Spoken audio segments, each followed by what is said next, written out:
पूजा plastic, container, मसाला box, tray, जग और strainer. स्वास्थ्य के लिए सुरक्षित, टिकाऊ क्वालिटी के साथ पूजा प्लास्टिक आपके किचन का परफेक्ट पार्टनर। जमीयत उलेमाए हिंद के अध्यक्ष मौलाना अरशद मदनी के बयान ने तूल पकड़ लिया है। उनके बयान पर सियासी सरगर्मी भी देखने को मिल रही है। दरअसल दिल्ली में आयोजित एक प्रेस कॉन्फ्रेंस में जमीयत उलेमाए हिंद के अध्यक्ष मौलाना अरशद मदनी ने देश की मौजूदा सामाजिक और राजनीतिक स्थिति पर सवाल उठाए।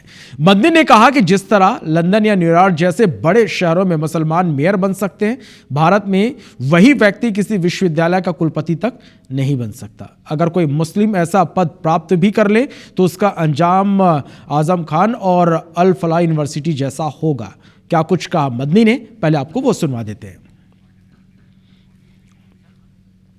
आज दुनिया का मुसलमान एक आदमी न्यूयॉर्क का मेयर बन सकता है, ममदानी लंदन के अंदर मेयर बन सकता है, एक खान हिंदुस्तान के अंदर किसी मुस्लिम यूनिवर्सिटी का कोई आदमी वाइस चांसलर नहीं बन सकता। और अगर बनेगा तो आजम खान की तरह जेल के अंदर जाएगा, इकबाल की तरह औलाद जेल में डाल दी जाएगी। आज देख लीजिए अल फलाह का क्या हो रहा है। तो मदनी का यह बयान आते ही लगातार प्रतिक्रिया आ रही। बीजेपी ने मौलाना मदनी को देशद्रोही बता दिया। मध्य प्रदेश के कैबिनेट मंत्री विश्वास सारंग ने कहा कि मौलाना अरशद मदनी की भी जांच होनी चाहिए। मदनी आतंकियों को संरक्षण दे रहे हैं। अरशद मदनी और विपक्षी पार्टियां तुष्टीकरण की राजनीति करते हैं। इस देश की व्यवस्था पर प्रश्न चिन्ह नहीं लगा सकते।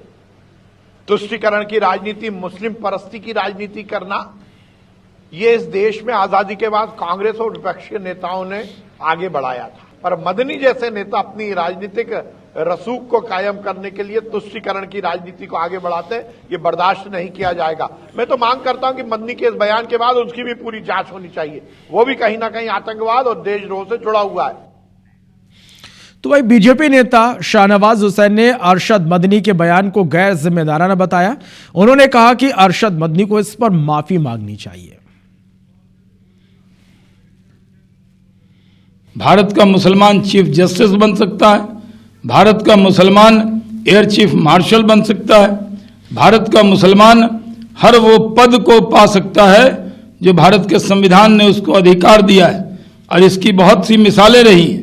लेकिन ये कहना कि कहीं का वाइस चांसलर नहीं बन सकता, ये बहुत गैर जिम्मेदाराना बयान है। मौलाना अरशद मदनी को माफी मांगनी चाहिए। और इधर मदनी के बयान पर कांग्रेस नेता उदित राज ने कहा कि सिर्फ मुस्लिम ही नहीं बल्कि दलितों और ओबीसी को भी अपॉइंटमेंट नहीं दिए जा रहे। केंद्र सरकार सबका साथ सबका विकास का दावा करती है, लेकिन सिर्फ एक खास जाति को बढ़ावा दिया जा रहा। न केवल मुसलमान बल्कि दलित ओबीसी भी नहीं बन पा रहे हैं। और जो सत्ता है कहती तो है सबका साथ सबका विकास, लेकिन एक विशेष जाति का ही विकास होता है। 48 सेंट्रल गवर्नमेंट की यूनिवर्सिटीज हैं, उसमें से एक मुसलमान वाइस चांसलर नहीं है, एक दलित वाइस चांसलर नहीं है।